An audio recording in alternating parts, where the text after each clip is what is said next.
another like minute just for let people come in. I scheduled this about 15 minutes ago. I was just going through film today and was watching Walker Kessler's game from the other night, and I'm a huge Walker Kessler fan from the Utah Jazz. So I think it's just an important deal just to talk through and walk through as far as offense and defense and some of the things he does on the ball and off the ball. So we're gonna we're just gonna go through it. So let's go through the stats first. All right, so Walker's one of the top, I would say one of the top 10 rookies in the game right now. He's averaging 8 points and 8 rebounds a game, one of the more active rebounders, one of the better shot blockers that you're gonna see in today's game. All right, positionally, like 72% from the field, averaging, like I said, 8 and 8, just one of the better, just more active players. Averages a rebound every 2.7 minutes, which just shows his activity and the ability just sort of to impact the game. Doesn't get the ball a lot, doesn't get doesn't get plays called to him. I think this is a really good indicator because as coaches, we always work with some bigs that don't get a lot of touches and that's trying to develop and trying to have impact in the game. And I think that trying to watch players that don't get the ball a lot and have impact like that can really help us in developing those players into to having more impact on the game. So I think that when we're working with players and talking to them about, hey, look, I know you don't get the ball a lot. We don't post up a lot, but there's a lot of other ways you can get the ball. Obviously, watching Kessler in the NBA wise, as far as bigs, they don't throw the ball in the post a lot. They don't do a lot of that. So he has to find other ways to sort of impact the game. He had 31 and 11, 31 points on maybe one post up the whole game. So I think that some of the film that you're going to watch on rolling to the rim on pick and rolling to the rim on dribble handoffs, being able to screen, being able to rebound, offensive rebound, technique, and things like that could really help as far as us for teachers. And if you're a player watching this, just sort of, all right, how am I going to impact the game? I play on the AAU team with a bunch of guys that don't pass. How can I do other things to sort of show out a little bit and just show people that what I can do and sort of my skill level. But, like I said, Walker's somebody that I really like because just like the other films, when I'm trying to teach, not every player you're going to play is going to be a coach or work with is going to be an all-star type player. They're going to be players that, that again have a deficiency. Maybe they can't score. Maybe they're not that skilled. Maybe they're not that athletic. But how can you impact the game? So let's just go through the film and just sort of see some of the things that he does from that one game. And he had a heck of a game, 31 and 11, and a loss against the Kings. But I thought it was a pretty impressive. So let me share my screen. Video files, share screen.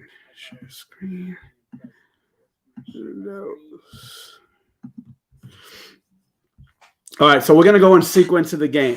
Okay, so we're going to just go through. There's going to be good plays, bad plays, correctable, talking about off the ball, on the ball. So just bear with me a little bit. It's going to be about 15 clips, actually 17 clips, and we're just going to run it through.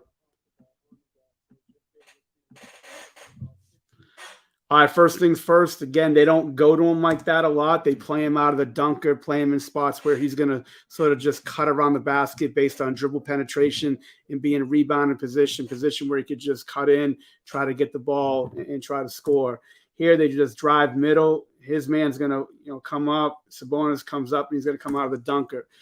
I always tell players, look, off the ball, you always got to read your man. All right, in this situation, out of the dunker, you want to wait until your man steps up to stop the penetration. When he does that, cutting into the basket, catching the ball, and be able to lay it up on the rim pretty easily and effortlessly. So Sabonis steps up, he just cuts, catches the ball, puts the ball on the floor, and just finishes. Again, a lot of his touches are going to be on the move, on rolls, on cuts, running the floor in transition. And just being able to catch that ball quickly, have your hands ready, got to be able to catch, put the ball on the floor, and be able to score easily. All right, here's going to be a foul on a swipe. Look, this is an aggressive play on the ball. when I always tell players and just watching really good shot blockers, the less you could swipe down, the better, because on the swipe down, it's just going to be an easy call for the ref. Here, Sabonis is a load inside. Obviously, got to stop him from from scoring, but he goes up pretty well right here. But now the swipe down with that left arm obviously is going to make the easy call for the referee. So trying to, at best, now if you're going to wrap a guy up, you're going to wrap him up. That's not a big deal. But when you're protecting at the rim, trying to get both hands straight up, try to make a play in the ball without swiping down and making contact with the player the best you can. This is a tough one because you're right next to the rim against one of the best big men in the league. All right, here's going to be a roll. Now, on dribble handoff, on pick and roll, it's the same thing. Like as a big, making the screen or the handoff and rolling to the rim, or spacing if you're a big. Obviously, he's not a spacer. He's all of a roller. But they're going to put a lot of times, 9 times out of 10, you'll see 2 defenders on the ball on whoever's going to get the handoff. As a big, you got to be able to try to make contact with the defender and then roll to the rim hard and make a play at the rim. Here he hands off. All right, 2 on the ball. You see 2 defenders on the ball. He rolls. Now, you got three things you can do. On the roll, you can catch and finish. You can catch and shoot that little jump shot or floater off the glass. Or you can catch, the defense rolls up and rotates up, and you make a pass to an open teammate. Here he rolls, catches it high, doesn't get it, but gets to the free throw line. Again, just off activity and rolling to the rim. Not one time yet has they have a play call for him. It's only been a few clips, but have an impact by just running hard to the rim, rolling, setting screens, being out of the dunker, just being active off the ball and seeing what's going on. And those are the plays that really stand out with big men like this. Here's just a rim run.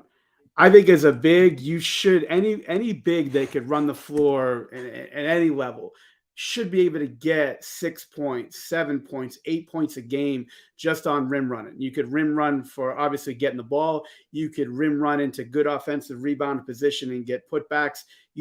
Or you could rim run and force somebody else to guard you because they don't want to give you a free layup to the rim and it's going to free up somebody else. Here, he just runs the floor in transition. And we're just going to count him up. This is 2 points, just rolling to the rim. And then the transition D doesn't pick him up and he's got an easy score. It doesn't matter if you're a point guard, it's point guard through center and everything in between. You're in the point manufacturing business. You're trying to manufacture as many easy points for you and your team as possible. You can't really grind out every possession for isolations and just post ups in the block. That's just not the way the game's played. You got to be able to try to manufacture these points, as many easy ones as you can, screen and slipping, rolling to the rim, offensive rebounding, transition baskets. And then you get into, all right, getting the ball in the block or getting the ball in an elbow ISO or, isolating you. But I think if you manufacture as many easy points as possible, it just increases your value as a player as well as puts your team in a better position to win. All right, so defensively. Now watch. Now obviously he gets the block, but watch here. Now you've got an isolated post up by Lyles. Lyles is going to come in. He rotates off his man to give help, and then off the pass. Now he goes from helping on the rotation, active hands, ball gets passed, and now he rotates right to the next pass. It's important to understand that you can't just be one-dimensional as a defender. You got to stop ball. You got to stop your man. You got to rotate off your man to give help, to your teammates, and then you got to rotate out of the next pass. And this is great. This is great anticipation off the ball to be able to stop the ball, and then rotate back to the next guy, and then make a play on the ball for the block. And then not only that, be in position again, and then box out for your defensive rebound. So on this play, he goes from help defender, helping again on the block. The other team, his opponent still gets the ball, and then he plays D, and then he boxes out and gets to the rebound. It's not just rebound. It's not just scoring. It's not just making one stop. Sometimes in a possession, you got to make multiple hits to try to, multiple hits on every possession where you're going to be doing multiple things, stopping ball, helping off for your man, guarding somebody else, scrambling out. And I think you have to be able to do multiple things on every possession to make that happen. Defensively, again, stopping ball, getting back, contesting the shot, and then getting in for a rebound.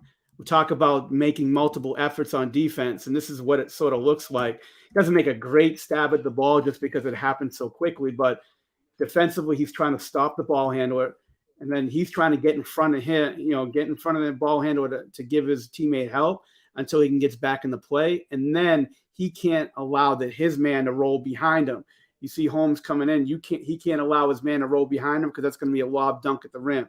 So he makes a really good effort on the ball, stops ball, puts it in front, and then rotates to the next. Contests the shot, and then is in position to rebound. That is worth its weight in gold if you're a defender that could guard without fouling on pick and roll, keep the ball handler in front of you, being able to rotate to the next play, and then come up with the rebound. That's, to me, that's value as a big, if you could do those multiple things and not just be one-dimensional as a player. All right, handoff, roll, catch, keep it high, one dribble, put it in. These are all simple plays. These aren't really like designed to just be these tricky plays. He's not getting the ball. He's not getting force-fed the ball. It's all just simple things. Here it's just either, I can't really see it. Oh, just a handoff. And then they're going to, again, trying to put two on the ball here. All right. And all he does is roll. All right. Here they just switch it off. Barnes switches off to him. They put two on the ball. He gets behind Barnes. And now they just throw the lob. All right. Man rotates out. So the Herder gets out defensively. And now he's able to catch it. Don't waste time with it. Don't waste space with it. Catch it. Put it on the floor easy. And then finish off the glass. All of his points right now have been on just activity plays, being active at the rim, running to the rim, rolling hard on dribble handoffs, relocating out of the dunker when his man rotates up. Doesn't force feed the ball into him. He's high energy. He's impacting the game, and he doesn't get a lot of touches, which is great if you can do that. And it's just efficient basketball. On top of the other stats we talked about, I forgot to mention, he shoots 72% from the field. So he doesn't really take a lot of risks offensively, which is great. This game's all about efficiency. How can we score the easiest amount of points and the highest amount of percentage?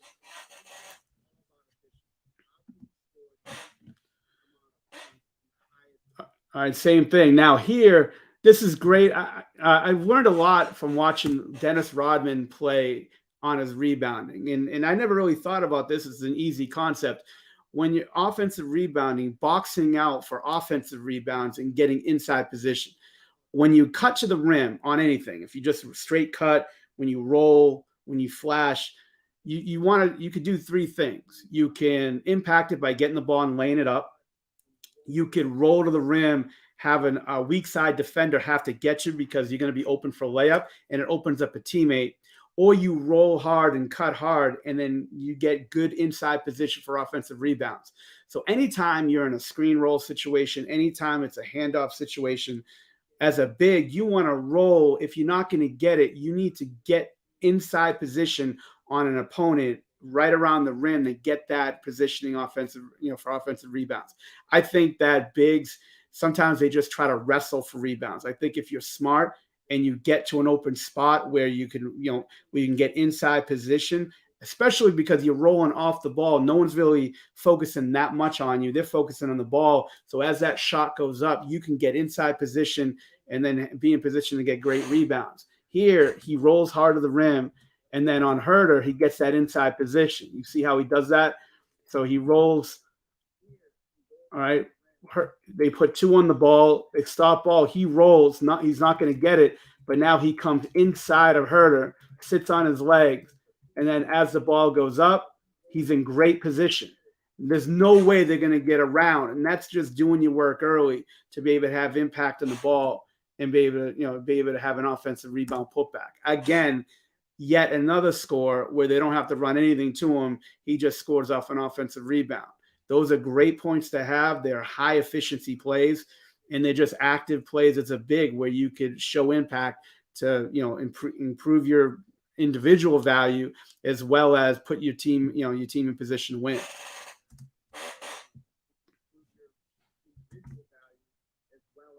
All right, just screen. He's going to set a screen here. He's going to roll and then catch. Now look, on the catch, you got to learn how to finish.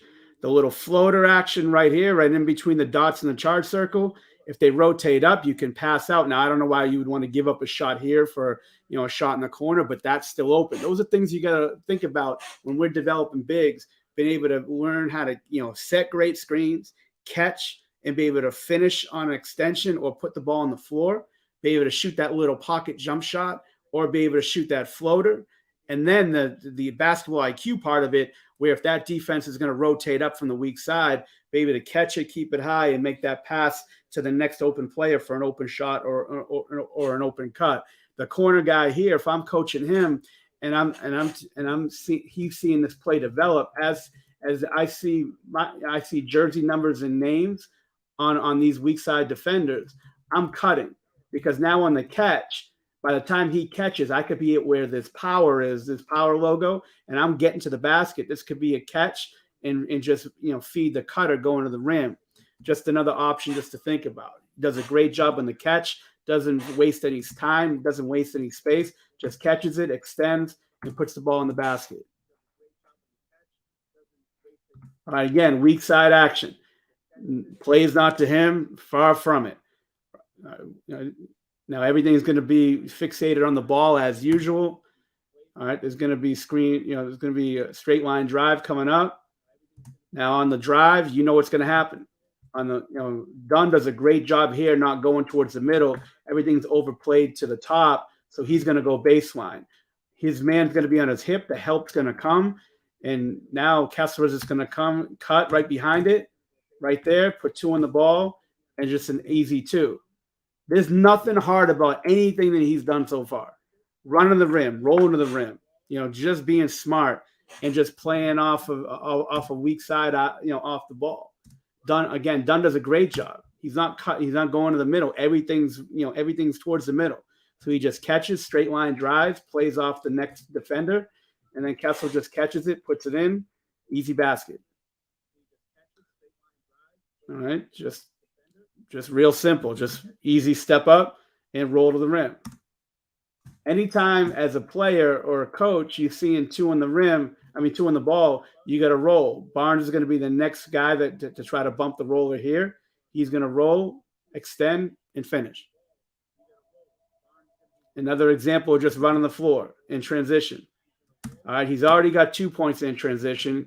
All he's doing is running and beating people down the floor. Everybody's fixated on the ball, of course. He just comes in right from behind, finish. That's 4 points in transition. All right, so let's take a look at defensively. Off the ball, comes up with a deflection and steal. So weak side, what does he do? I see this. Rudy Gobert does a great job of this as well. On the rotation, look at his arms. His hands are off his sides. He's ready to make impact on the ball. Two hands straight up. And now he doesn't swipe down. He's just straight up, right? Chesting up the offensive player, putting his hands up to be active, and now comes up with a deflection.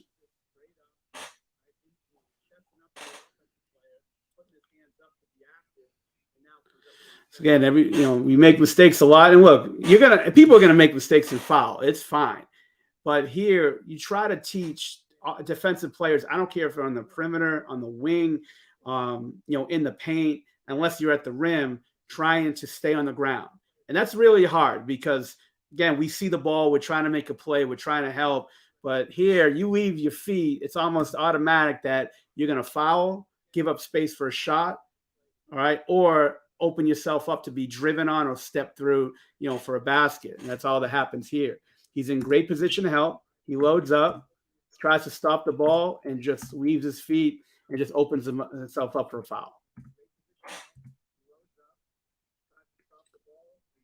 Another example, just running the floor,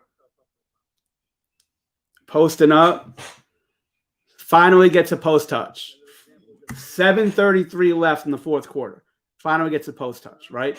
And it was just great. Yeah, he scored, he's probably scored 20 plus points on just activity. So he catches the ball in the paint now. On the paint, Herter comes over to help. He could just catch and pass on the weak side for an open shot or drive. Here, what he does is just he makes one dribble to the middle, dribble drops because now they overplay his right shoulder, spins, makes a dribble drop off the glass. When you're developing bigs, I think it's important to be able to just, being able to develop hooks, even if you're not going to post up a lot, because you might post up switching, you might duck in, you might come in from the weak side, and just duck in from the dunker or any type of set play you have. You might set a pin down and roll and catch in the paint. But I think having good touch off the glass and spending 5, 6, 7 minutes a day on developing touch, right hand, left hand off the glass in different angles through contact, because even if you don't post up a lot, there's going to be opportunity for using hooks in the lane, even if it's on short roll, put it on the floor, hook. There's a lot of things to do. So when we're developing bigs, or you're a player watching this, being able to just work on that hook, because you got to have really good touch around the basket, because there's going to be situations where you're gonna need it, even if you're a stretch big, because you might drive. Again, there's all these situations where you catch in the paint and need to convert. Don't worry, we're almost done.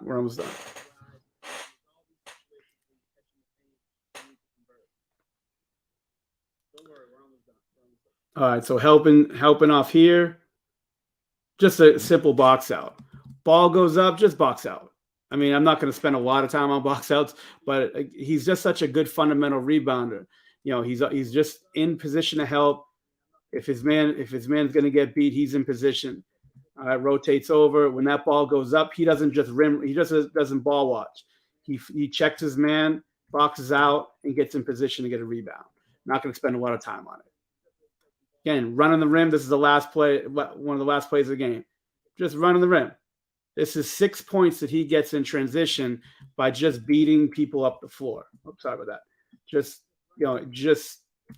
running, just rim running. And that, I think, it's an important part of the game, because sometimes they don't pay attention, and being able to beat people up the floor is just puts you in great spots to be able to just score points. He scored 6 points just off running the floor. 1 offensive rebound put back and 2 scores. I might have missed one as well. So, but that just goes to show you there's just so many other ways to impact the game. This guy had 31 and 11. Is he a 30-point scorer? Heck no. He may never do that again. But he's such a good player at impacting the game that I think that when we're teaching bigs, or or players watching this, being able to impact the game without having the ball in your hand at any position, but with the bigs, setting good screens, defending without fouling, being able to protect the rim, rebound offensively and defensively, cut off the ball, be able to be efficient when you catch the ball on hooks, on floaters, on little pocket jump shots. All those things are important. And I think that you watch a player, not just highlights of 5 clips, but watch them throughout a game and some of the things that they do. I always, when I try to break down a game, I don't want to just watch field goals made. I want to watch what they do, like on the ball, off the ball. Sometimes it doesn't impact the play statistically, but they might set a good screen, or they might get beat, or they might make a mistake. All those things are monumentally important to the game of basketball, I think, in developing in any position that you have. Well, I want to thank everybody. I try to go 20 minutes. It's 24, but I really appreciate you taking the time. If you have any comments or concerns, hit me up on the comments, hit me up on my email, social media, what have you, and we'll go from there. I appreciate your time, and thank you.